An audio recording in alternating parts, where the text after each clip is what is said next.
Welcome to the Background Noise Podcast, Season 2, Episode 2, where this week we are covering the Book of Boba Fett Season 1, which just came out. The finale just came out, I want to say it was this past Wednesday, so still pretty recent.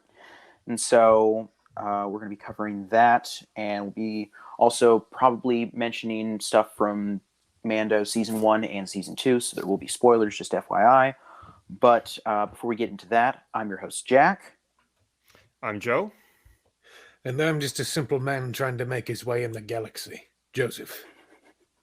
Fantastic. I'm going to do this the entire episode. That's not true. I'm not going to do that. I would have paid you money if you didn't. we already have one bet. I would have made you another bet if. Oh yeah. But now you've already broken it, so. Well, we can reinstate it, but, it's going to cost you, just like it cost us probably several years off our lives watching the show. I'm just kidding. Hold on. We're getting ahead of ourselves here. Okay, before we get into takes, Joe, if you'd be so kind to give us a synopsis of the show. Sure. So, we start off, or I can't remember, do we start off in flashback territory, or do we start off in, modern time territory? Flashback territory. I mean, they go back and forth so much, it doesn't really matter where you start. Yeah, because we start off with a flashback of how Mando, not how Mando. I'm going to make that mistake multiple times, confusing Boba Fett and Mando. We find out how, we start off with Boba Fett escaping from the Sarlacc pit. We get a trippy image of him inside the Sarlacc before he escapes, and then he gets saved eventually he gets saved by some sand people, right? Some Tusken Raiders. And through a series of events, he ends up gaining their friendship. He helps them out. He saves them from a train that's ferrying goods through their territory, shows them how to defeat it. And then he's like, okay, now we're going to go and negotiate the terms with the leaders. He leaves, and then he comes back and all of his friends are dead. And then I hate when that happens. I hate when I leave a place and then I come back and all my friends are dead.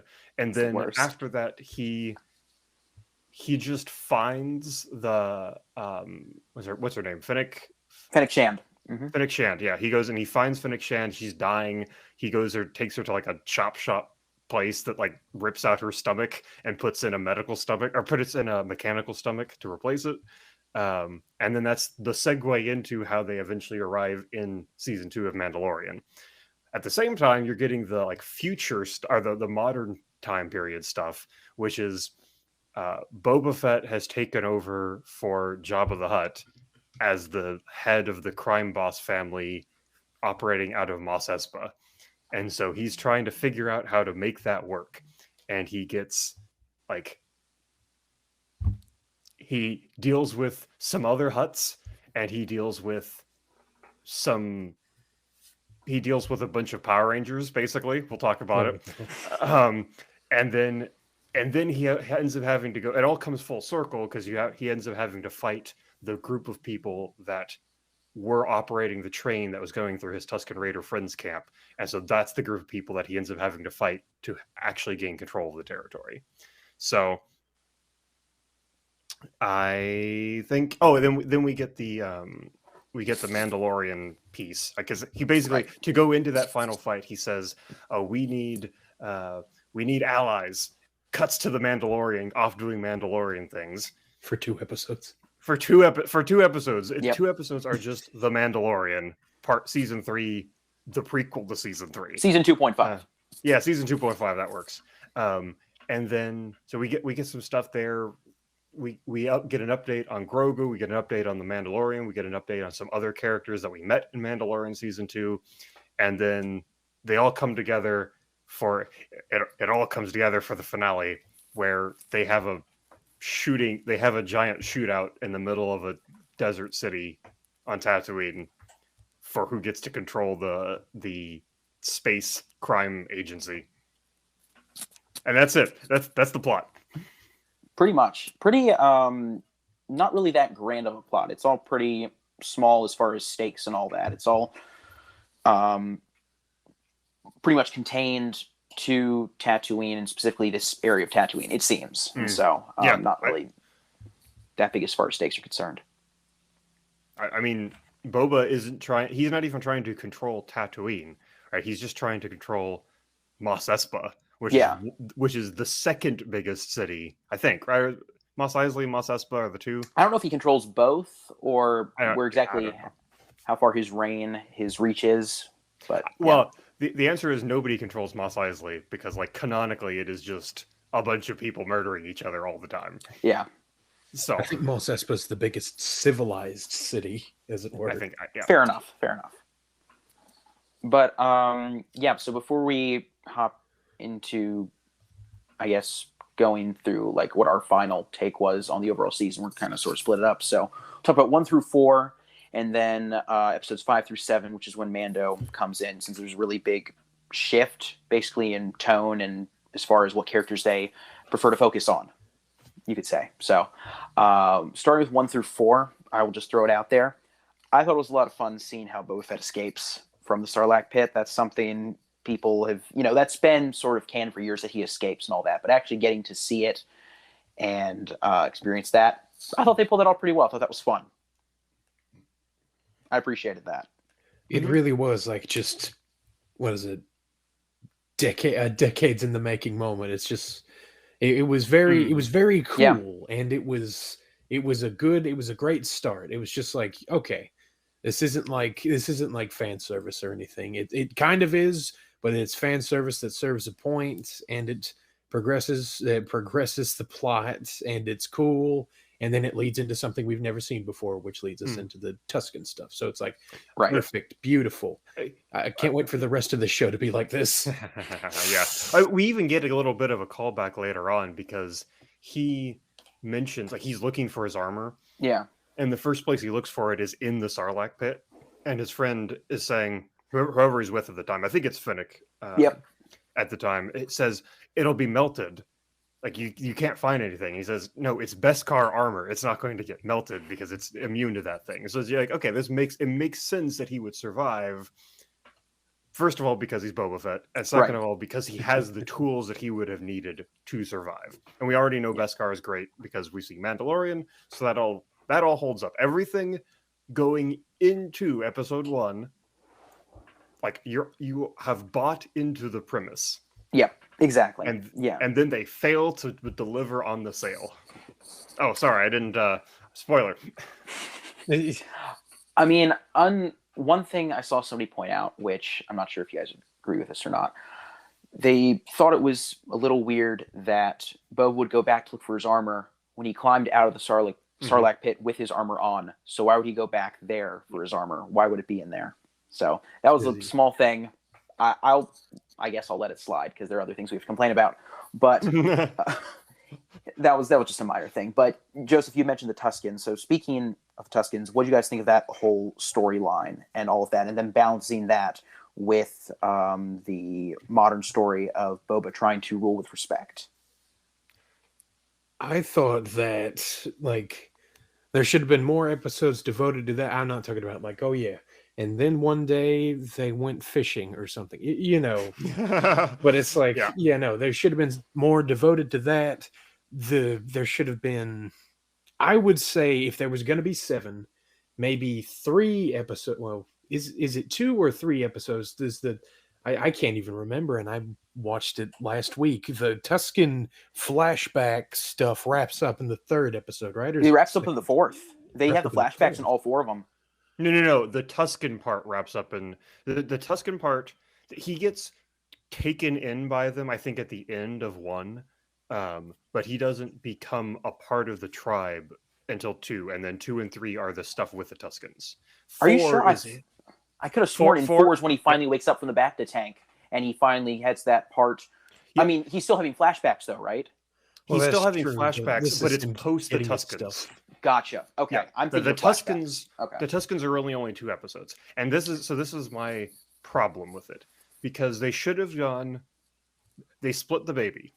The problem is that they split the baby because what they should have done is they should have either said in episode 1 is all like a montage of things to get you to where Boba Fett was in Mandalorian, including covering where he was in Mandalorian, just for people who might have wanted the update. Yeah. And then, okay, so now we're here. Now we are here, and now everything is going to be in the present.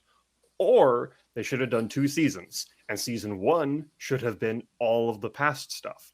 And they should have taken the whole Tusken arc of him like learning to be part of a family, learning to care about these people, learning to work with these people, and then having that taken away from him as a learning moment for how he gets to the point where he's at in Mandalorian.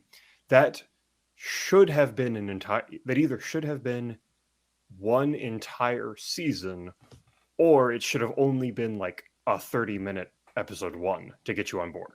Yeah. And because I did, I'll be honest, I did not care about the Tuskens getting massacred because I didn't know any of them.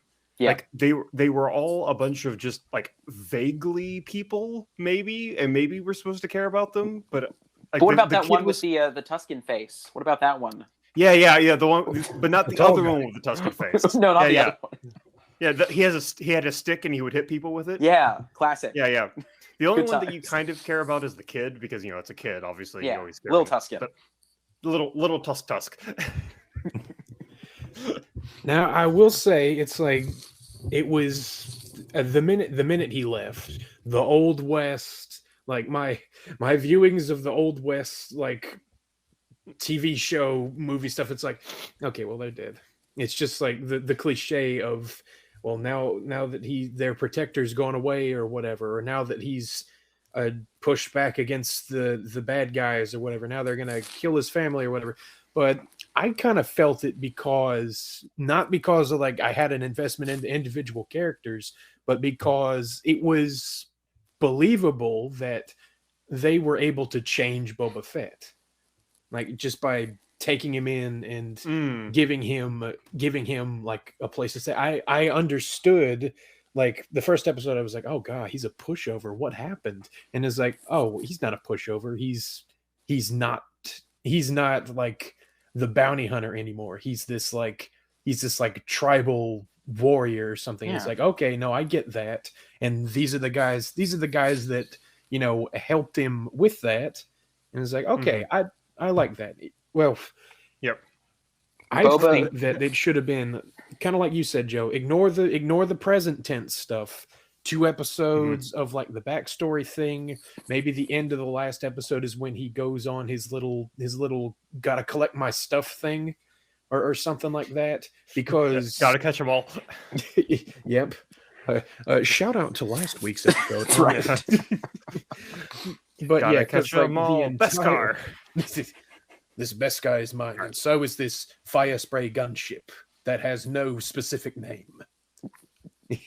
But anyway, the entire fourth episode didn't have to happen because it was just him getting his stuff, and it could have just been those 2. And I feel like it would have opened up the rest of the series for another real story with this new Boba. You say that we don't need to see that. That reminded me of a piece of like sarcastic writing advice, which is, I assume the main character put on pants this morning. You don't need to show me how he got his pants. The only time I want to see something like that, like the random stuff, is if it's Edgar Wright doing his quick cuts, because those are fun.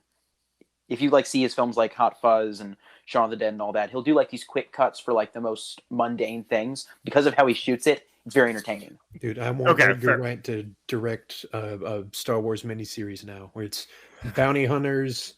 Like, awesome. I don't know, they're heisting a train, they're doing something. It's like, just yes. All right, we're doing that now. All right, we're going to be pitching new Star Wars show ideas now. Disney, I know you're always listening to us. It's always. Anyway. I mean, Disney's listening to everyone, so yeah, it's true. But yes, Joseph, I do agree that so he was he seemed like a bit of a pushover, but then we realized no, he's just learned to live life like a bantha, so that makes sense. There was that, but then Joe, you also mentioned, they really did pull a King Solomon on us, didn't they? So, because you had the main plot, but they try to do both and it kept sort of going back and forth. But they didn't really have a good reason to go back and forth. And so I have a few, and I'll get into it, a few different ideas of how they could have done it better. But one would have been to have like a special or a movie just dedicated to his backstory. Because in my opinion, I totally get the idea of he's changed because of Tuskens, but just if we're just going off of the movies, we don't have nearly enough of what Boba was like before he met the Tuskens. We don't have nearly enough, so we don't really. Why do they expect us to care that he's changed when we don't really know what he's changed from? Because we don't have nearly. If we could have gotten a mission, maybe even 2 missions of him just collecting bounties and all that, living life, for himself and all that, and being classic Boba, in quotes. I feel like would have appreciated more his change because we really see a full arc, and we could have gotten that if they had done a sort of movie. I mean, even that one scene where he's trapped by the Tuskens and like the other Greedo-like character, and he's like trying to escape, and so that Greedo character's just shouting. Since he hadn't been reformed by the Tuskens yet, he should have just totally killed that guy and kept, because he was at that point he should have been a very self-centered character, because that's sort of who Boba is. He's sort of a mystery, but he's very self-centered. He wants his bounty on all of that. So you said a movie. What they should have done is they should have made a movie that, like, instead of making Han Solo or Obi-Wan, they should have made Boba or Boba Fett.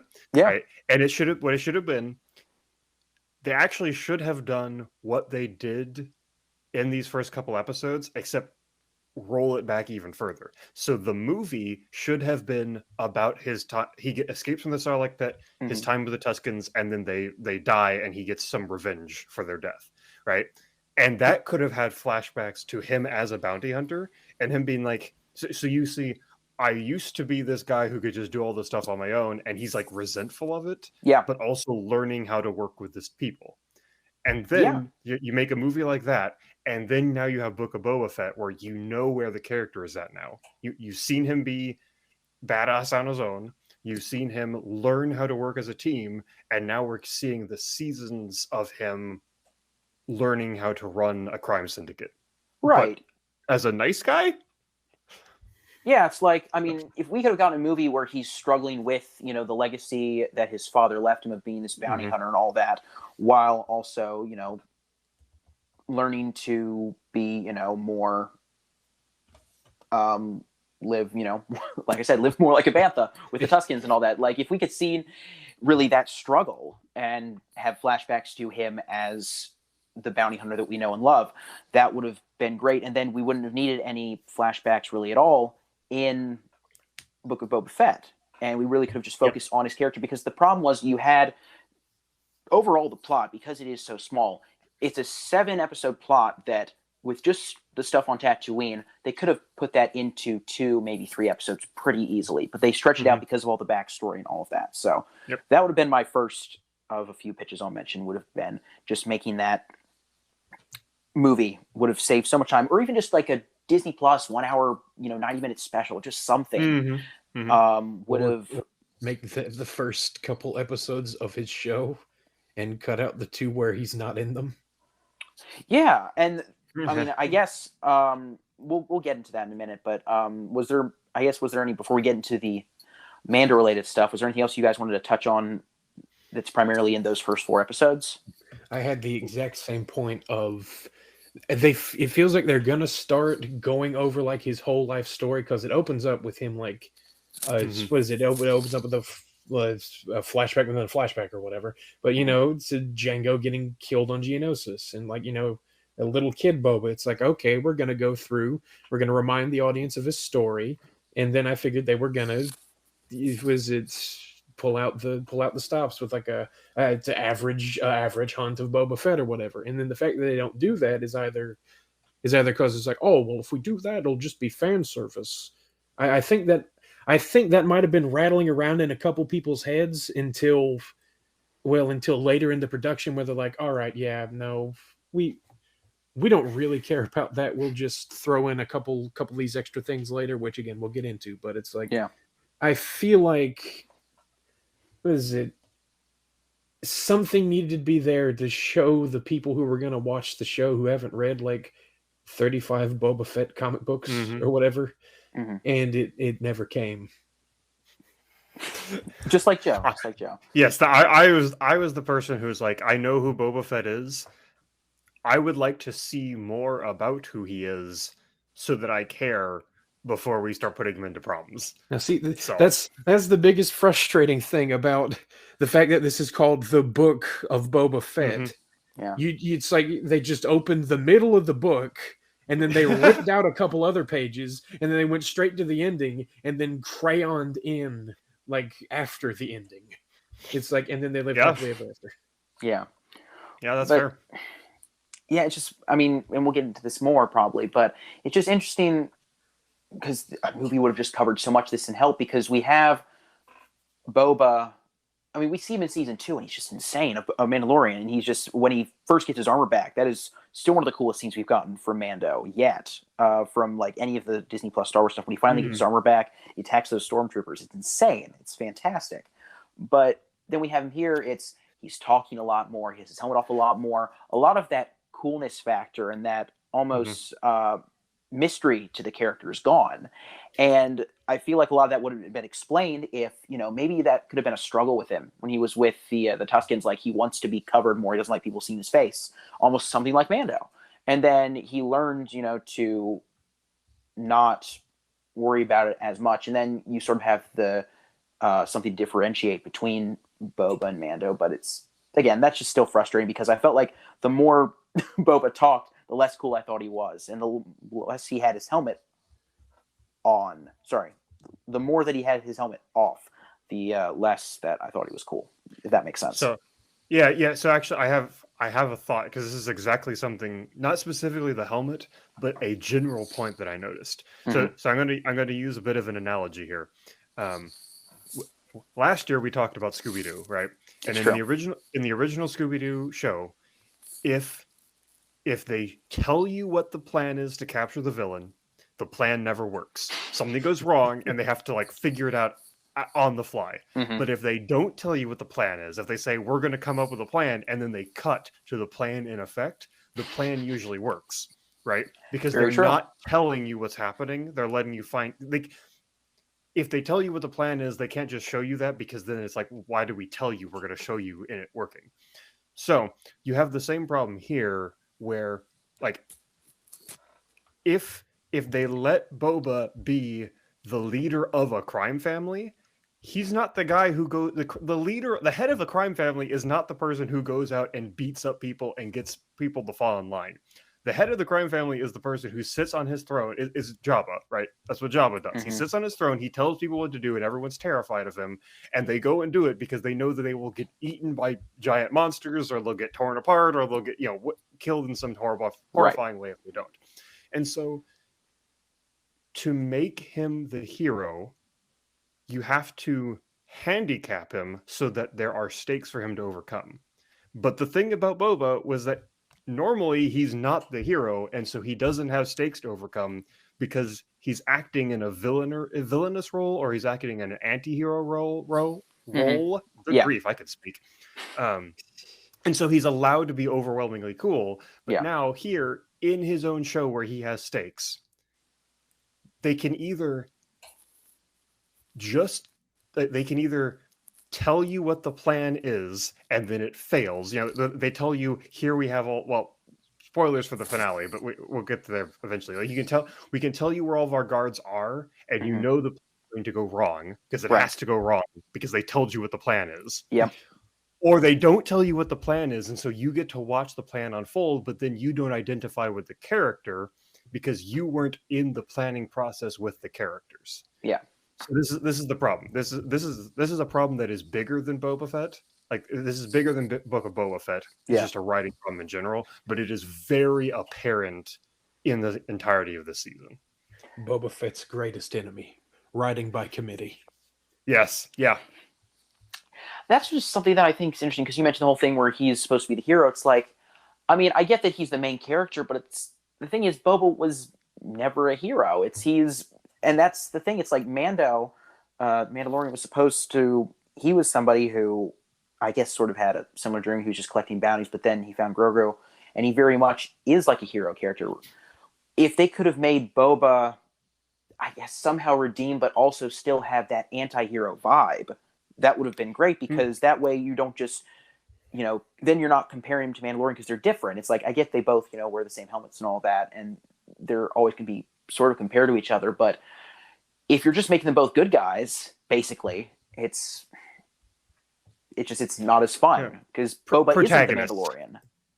Not hero protagonist is what I meant, but yeah, I do understand what your point is. I meant protagonist is the person who's acting. I know what you meant. Yeah, I got you. But yes, I understand. Yes, your criticism is also fair. That's a separate criticism that is also fair. Right. The worst part is they started to, and then it just went. They just didn't finish it. Yeah. The problem is he was the nicest crime lord ever. Yeah. They don't respect you. I wonder why. Out here trying to be. Go ahead. Is it possibly because you're not a very intimidating crime lord? Because you have your helmet off all the time? Yeah, some bald because guy? You're some man wearing a suit of armor. Just some guy. Congratulations. I could also be some guy wearing a suit of armor. I wouldn't be very intimidating. It really would have worked if, I don't know, I don't want him to be like turned into like a Tony Soprano like character, because Tony Soprano is like a straight up non protagonist. He's kind of like, what is it, Walter White? He's just like a straight up villain half the time. But it's like, it's very similar in the terms of like the first episode of The Sopranos. Tony Soprano goes out on a drive like with his buddy, and then he sees a guy that owes him money and then runs him over. It's like he's the Don of a New Jersey crime family, but he also gets his hands dirty. It's like you could have done that with Boba, and you could have preserved a little bit of his honor thing. I mean, not like just killing random people in the street, but honorable but firm, and it would have differentiated him enough from just the aloof bounty hunter that is the Mandalorian, or the aloof bounty hunter that is in the next set of episodes that we're going to talk about. Yeah. One bounty hunter who I thought was kind of fun, again, they didn't have a huge part, but they were a fun addition that I didn't mind, was, I think his name was Black Chrysanthemum? I think that was actually his name. Yeah.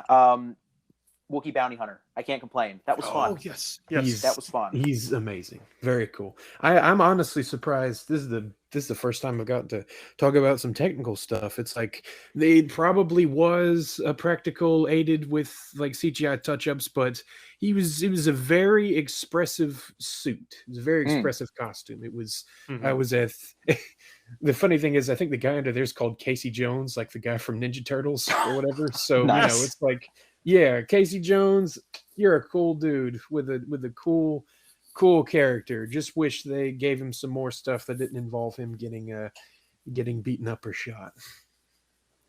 That's another character who fell victim to he was really cool until he became a hero, and now he's not that cool anymore. Right. Now he's just eating grapefruits. Now he's the sidekick. This great gladiator warrior. Yep. I know we're going to talk about the ending, but the last shot before Mando flies off into the sunset or whatever, but like the last shot on Tatooine is literally like the end of like a Full House episode. Like, it was kind of funny. I expected it to pan out and go everywhere. Oh god, it was so. It was a tonal clash, to say the least, which, that could be the subtitle of the series, but, sometimes. Book of Boba Fett, a tonal clash. A clash of tones. Yes, there we go. Because I think we can probably pretty much get into the second half of the series. But before we do we want to talk about the Power Rangers? No. No. I mean, do you want me to yell about the Power Rangers? Because I will do so. Well, because you had something to say about the cyborg kids. Yeah, so we see a group of cyborg kids, and at first I was uncomfortable. I was like, I don't like because Joe hates children. Yes, well, first of all, because I hate children. Second of all, because I hate cyborgs. So I'm double racist. I'm racist against cyborgs and children. So. Yep. But the reason is because description. Yeah, right.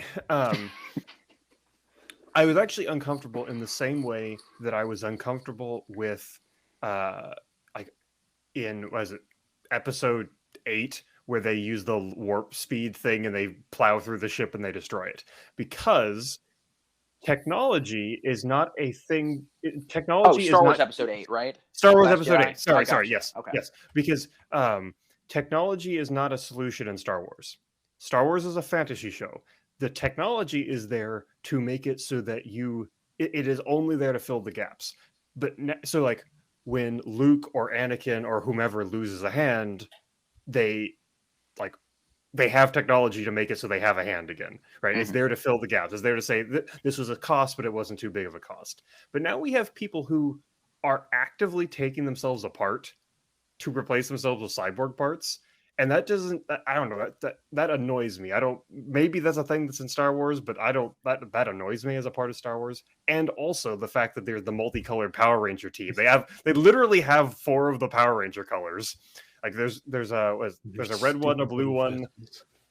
I can't remember the 4 of them, but I know it's red, green, blue, yellow. yellow, pink. Yes, yeah. So it's literally the 4 of the Power Ranger colors. Yeah. And then you see their little speeder bikes, which are not Star Wars speeder bikes. Like Star Wars speeder bikes are like grimy and rusted and look like something that a normal like a person who has owned a piece of tech for a long time would have. They stick out. And these are like bright neon color, just like they are candy. They are candy bikes. That is what those are. Nothing related to them belongs on Tatooine. Yep. And it's not like a go back from where you came thing. No, that's not what I mean. No. It's like, entirely tonally inconsistent with the planet. It would make sense if they showed up on like Coruscant or something, like a more developed world. Tatooine is just now getting developed. We're what, 4 years after the fall of the Empire, and it's got its first real city. Yeah, no, you're not gonna have, what is it, cyberpunk. You're gonna have people trying to get water that's not from the air or something. You're gonna have a gradual increase in technology instead of this. What is it? I don't know. It looks like they went through their own version of the 70s and only these 4 weirdos participated or whatever.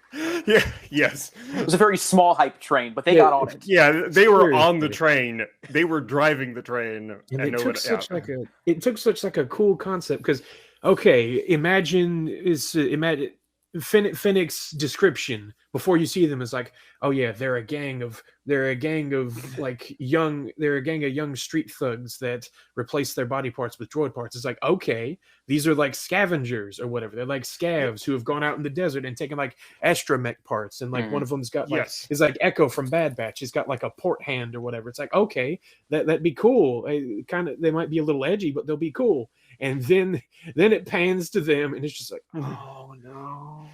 I was expecting like Mad Max Jawas. Yes. Like if you took a bunch like Jawas, but they're full-sized humans. They're scavengers that take random parts and like staple them onto their body in the most like hardcore, like in like a Mad Max kind of human modification way.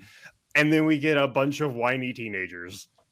And they're actually whiny teenagers. Like I'm not like that's like, oh man, it's so annoying. Yes. And we actually get the dumbest fight move from one of them in the final episode. If you guys remember this, please tell me you guys saw it. Yes. It's when they were fighting, and it's like the guy with the eye patch. He's fighting there with Chrysanthemum, and he he has a gun. And he makes a spin, a completely unnecessary spin, and then shoots. Well, that would have been great if he just got shot. It was the dumb. I would have loved that.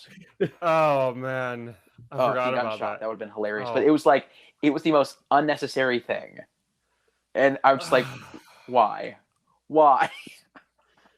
You know, I got a bad feeling that this was like one of Robert Rodriguez's little pet items. It's like, okay, listen, I'm director. What if? Listen. Was it? My oldest is like big on the Vespa scene. What if we incorporate this into this world? And everybody said, okay, Robert, whatever, sure. Our main, what is it, writing team and our like story people are working on more important things. Why don't you do that? And then notice they only show up in Robert Rodriguez directed the first episode, but they only show up prominently in the episodes that he directs, number 3 and number 7. Like they're actually given more than bit parts in 3 and 7. So I don't know. I smell creative nepotism. Man, Interesting. Yeah, yeah. And I'm now not a we fan. will discuss Yep, now other it's time to go into the corporate second half. conspiracy theories. But we can, I think we can jump right in. Where was it? One thing I will just point out before we even get into Mando is getting to see Luke, getting to see how they had upgraded his look from the end of season 2. I must say I was impressed. Again, obviously not perfect because it wasn't obviously a human, but with what they had, with the technology they used, I was very impressed when you just within that short period of time from when they released season 2 to this episode. It's very impressive the technology they were able to pull off, and I thought it looked very good. I don't know. I was getting uncanny valley effects from it. It was not comfortable. It was uncomfortable to watch. Oh, it wasn't perfect, and it looked a little off. I will give you that, but I'm just saying when you compare it to what we got, it definitely looks like an improvement. I'm in the midline where it looks a lot better, and I kind of in the back of my mind it's like, okay, CGI face. All right, it's fine. Just like okay, power. I didn't have to power through it like I did his appearance at the end of season 2. It's like, oh, this is it serves the story. Yeah, let's go with it. And now it's just like, okay, it looks fine. But what got me was the voice.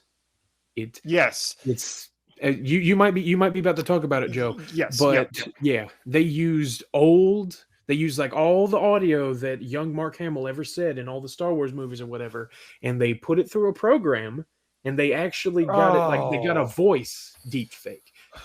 And it doesn't sound right. The cadence seemed off. It's like the emphasis on the wrong syllable or whatever. Yep. Yeah. That is what was making. I was like trying to figure it out because when he was standing still, when he wasn't talking, it was fine. It wasn't perfect, but it was. I could suspension of disbelief it. But when he was talking, it made me uncomfortable, and now I understand why. It's because of that. It's because it was put through a processor, and so he's talking, and the words are coming out of his mouth, and they're not quite right, and the inflection is wrong in the words, and so it's just it all doesn't fit. It's too much Frankenstein there, and I think it's because of exactly what you said, that they put his clips through a vocal processor or whatever. Because the first thing that woke me up to it was that the dialogue, the specific words were a little stilted, like they didn't sound like something a real person would say. And now I understand it's because they were probably trying to minimize it because they knew manufactured specifically for one purpose. Okay. Yeah. Listen, you know what I would have rather they do instead of trying to resurrect young Mark Hamill and put him in there? I would have rather they just recast Luke with a new actor and just let him be Luke. Just Sebastian Stan. Come on, let's do it. Right. I know. I mean, just actually own it, right? Just actually let there be a new actor and just say, okay, we know this isn't Mark Hamill. We know this isn't the same guy. It's an actor. He's playing a role. All right. Can we all buy that and we just let it happen? That would have been so much better. But Joe, we've got access to them for a couple more years before they kick the bucket, and it's distasteful to use their likeness.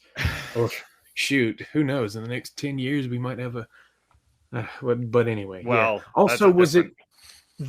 It must have cost more to create that like vocal print or whatever than it was to just like hire Matt Mercer. Because he did he did a Luke Skywalker impression for Battlefront 2, and he did it pretty good. So it's what, did the contract expire? What is this? Yeah. I don't know. I mean, again, wasn't as bad as it was in season 2, but yeah, definitely it still felt off, and it would have. I think they just dug themselves a hole, unfortunately, because by having the CGI Luke in season 2, it would almost be weird now for them to bring in an actor. I feel like if they were going to bring in an actor, Well, it was a different show. It was the Book of Boba Fett, so it's like if they were Mhm. going to do it, it would have made sense to do it in a different show. I was going to say if it was in Mando and they'd already done it, it's like probably makes sense to keep going that way. But Yeah.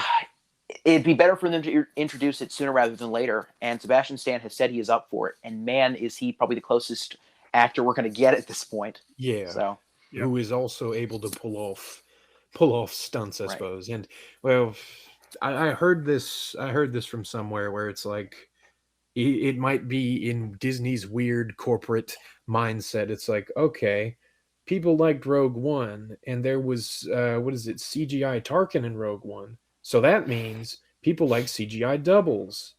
Oh, and we replaced Han Solo with a different actor.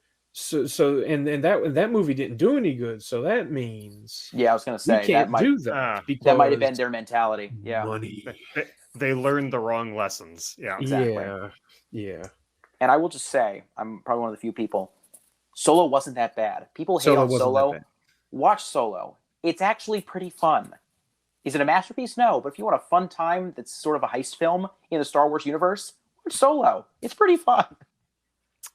Okay. Yeah, it's not a waste of time, but you know, No. yeah. But And anyway, speaking of heists, I will say I thought the train heist with the Tuscans was fun. Mainly because I like train heists in general anyway. Anytime somebody pulls off a train heist, I'm like, okay, I'm in. I'm excited. Let's go. Because they do it in like, Mission Impossible, Fast and Furious.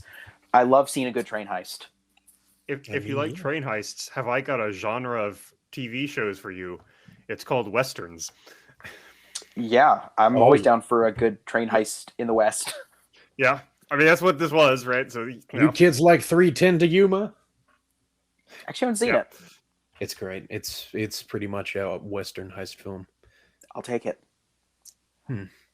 Where was it? Oh, now that we're getting into the other episodes, before we even get into Mando, because I Oh, keep wait. putting it off. I don't know why. Cad Bane. We got him. I thought that was very cool. I was That's very happy with that. That was the bounty hunter, the blue guy. Yes. Yeah. Joe, do you not know who Cad Bane is?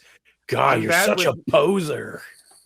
I'm bad with names. Yes, it's Joseph. I would Well, accept if you had listen. said Bad Kane.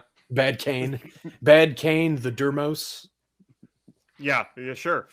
That was another event that definitely felt like it was payoff for something that you need to have a lot of fan understanding to know why this is payoff. Something that, I don't know, maybe they could have put in like a Boba Fett movie or something. You know? Yeah, that would have been great in a flashback maybe, or as a resolution or something. What? No way. Yeah. Or if they just introduced him earlier, you know where he would have made sense?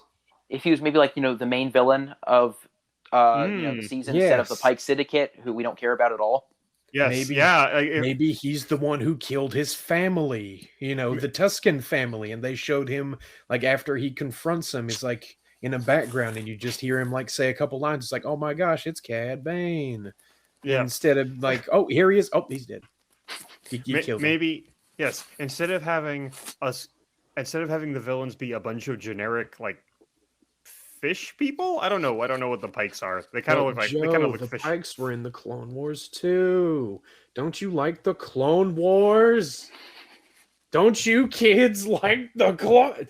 But yeah, I mean, the Clone Wars were good, but I didn't finish it.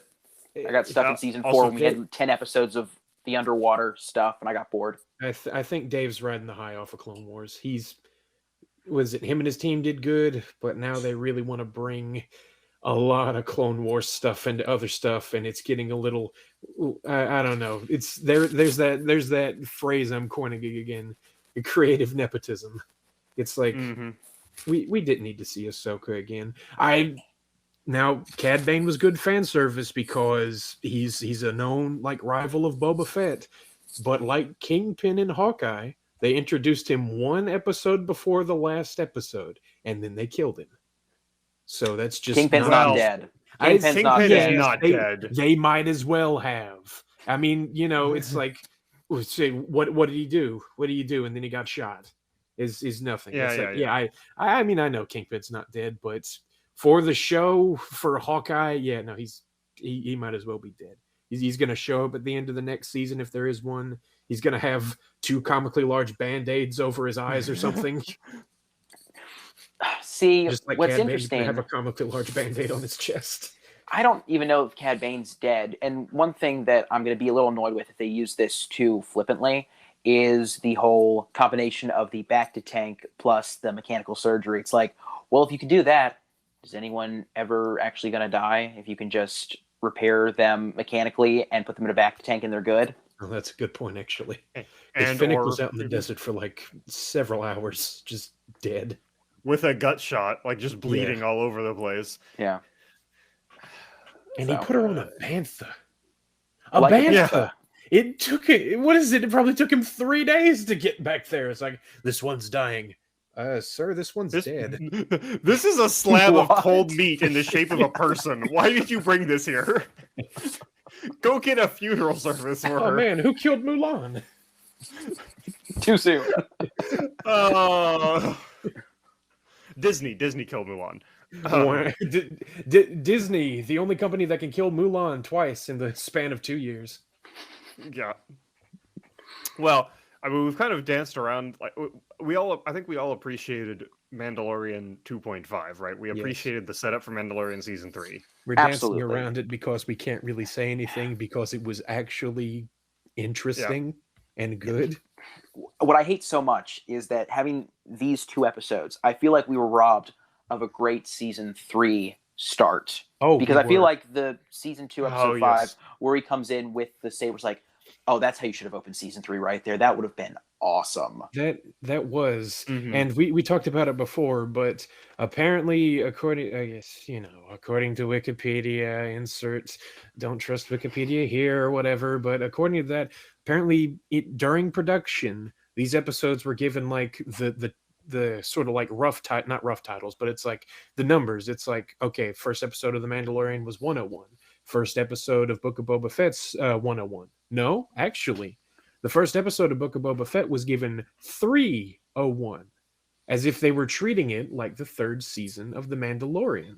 And then don't you think it's kind of funny that we get to essentially the first episode of the 1st season or the 3rd season of The Mandalorian? Yep. And it's just, I don't know what happened. Did they think we couldn't wait any longer? I mean, it's good, give the people what they want, but it's like, no, just give us the whole show and leave Boba Fett to be Boba Fett. You've cut the baby in half again. Yeah. And now we're gonna have an incomplete season 3. Because the problem is, yes, exactly, we're gonna have an incomplete season 3 because those episodes set up the quest for season 3 is he needs to go and find a way to do the ritual bath thing so he can be accepted back into the Mandalorians because he took his helmet off. Right. And he got a new ship, right? Those are the things that we cared about. Those are the things we need to know what the quest is, and we need him to get a new ship so he can do his quests. We saw that. We saw that happen. We know what the quest is now, and we saw him get a ship. So, like, if you're a person who says, I don't care about Boba Fett, I just want to watch Mandalorian because that's what I care about, you're going to start season 3 and have so many questions. Yep. Because season 3 episodes 1 and 2 were in Book of Boba Fett. Yeah, it's like now the shows can't be separate. It's like they could have sort of been on their own. They could have done that well, but they had to mesh them together, and it's like, well, now it's not really either of their shows. It's just kind of a Star Wars show. Yep. It's why didn't they just make an anthology of like Tatooine stories or something? Tatooine Tales. Tatooine Tales. Tatooine Tales.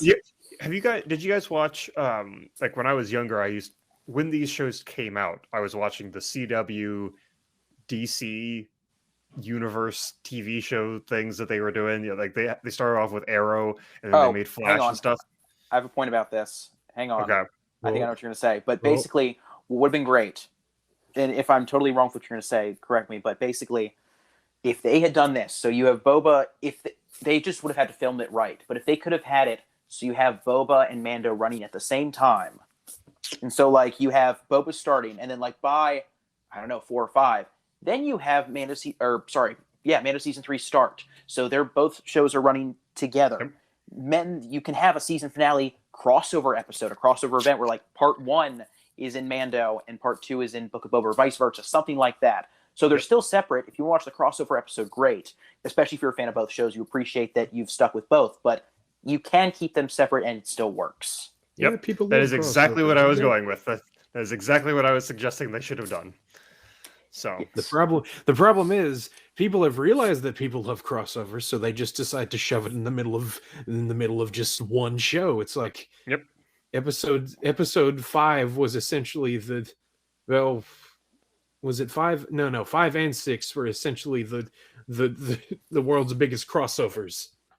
Because technically it's like a 5-show crossover. You've got a crossover from The Mandalorian, a crossover from Star Wars Rebels, a crossover from Star Wars The Clone Wars, a crossover from it's like, just I don't know. If the Book of Boba Fett's writers aren't even interested in telling Boba's story over the course of a whole show, they'd rather tell Mando's story, then why should they expect us to care about Boba's story? Yep. That's it in a nutshell. That's it.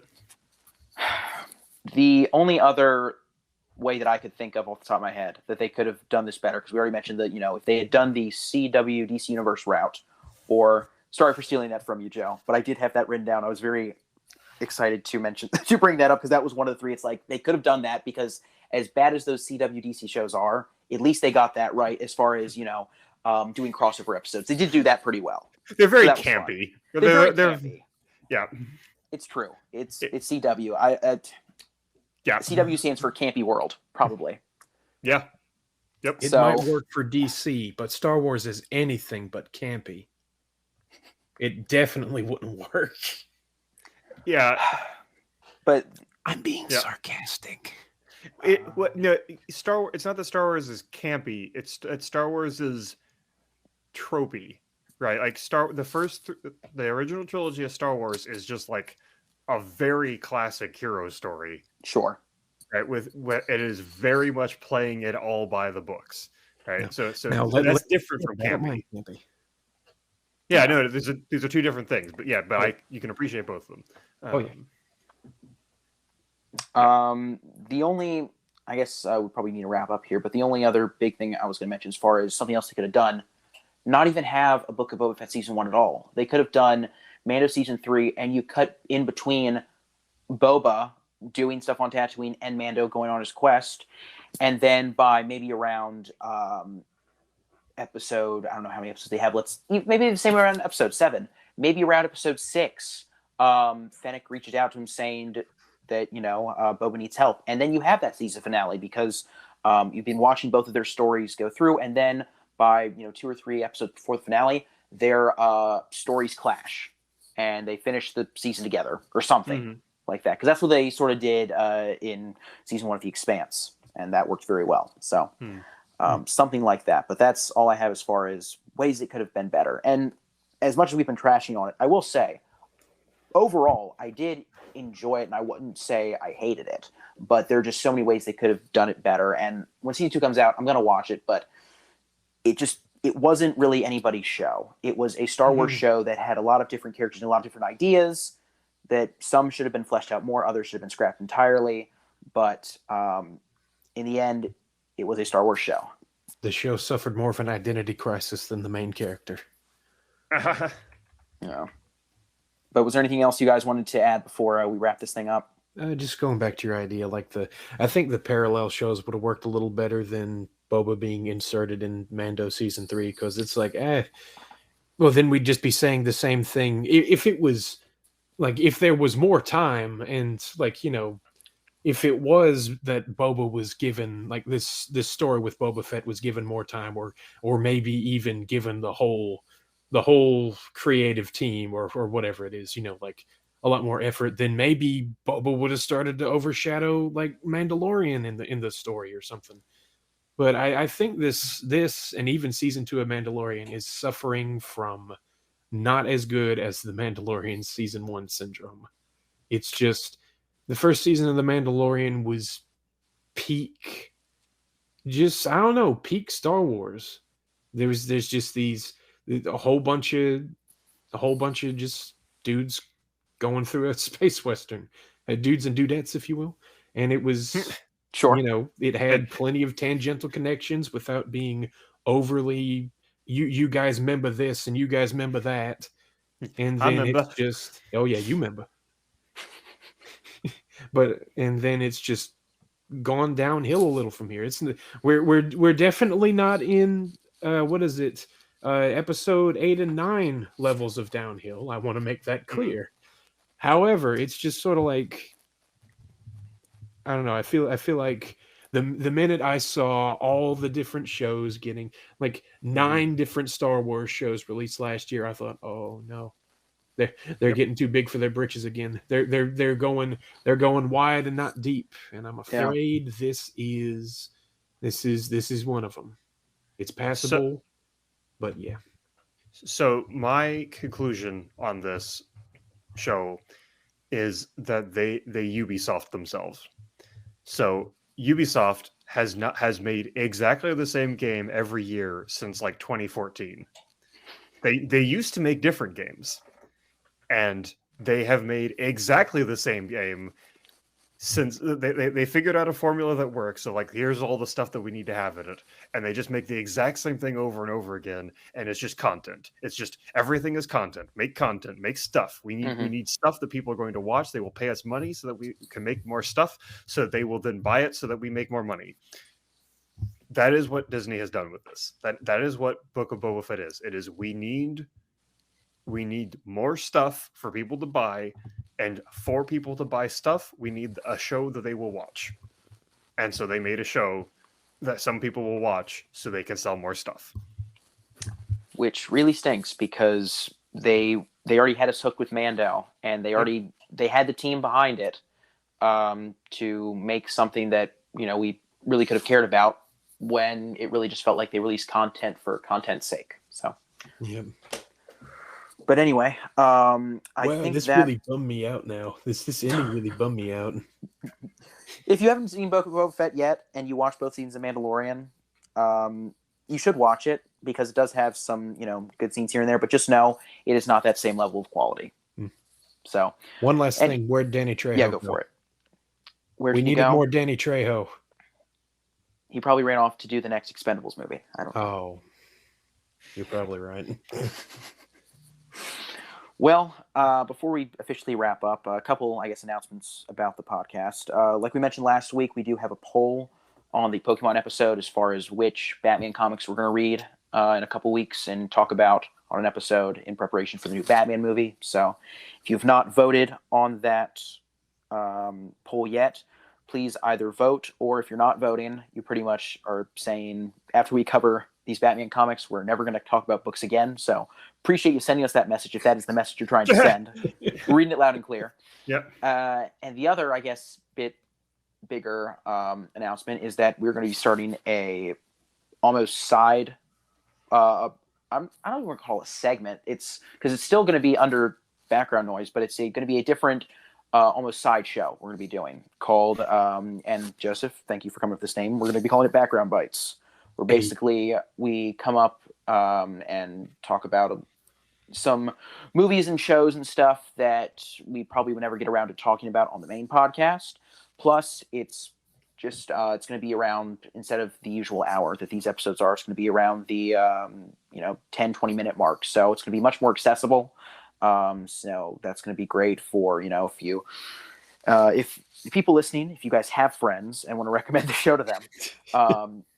Then it'd probably be a good idea to recommend these episodes we'll be coming out with, since that's a good start, and they can get an idea for whether or not they'll actually, like what we have to say or not. So looking forward to starting those. I think we're going to be releasing our first one next Friday, and we'll be going through the films of the Disney Renaissance. And we'll be talking a little bit, probably in that episode, about what that was, and then, of course, covering the first film of the Disney Renaissance, which is The Little Mermaid. So that'll be fun. And look forward to, you guys can look forward to listening to that. So anyway, this has been Background Noise Podcast. So thanks for listening. If you have been listening, of course, we appreciate you. And if not, no worries, because you didn't miss anything. And we'll be sure to catch you next, I guess, this Monday, when we talk about Agatha Christie's Murder on the Orient Express and Death on the Nile movies. See you then.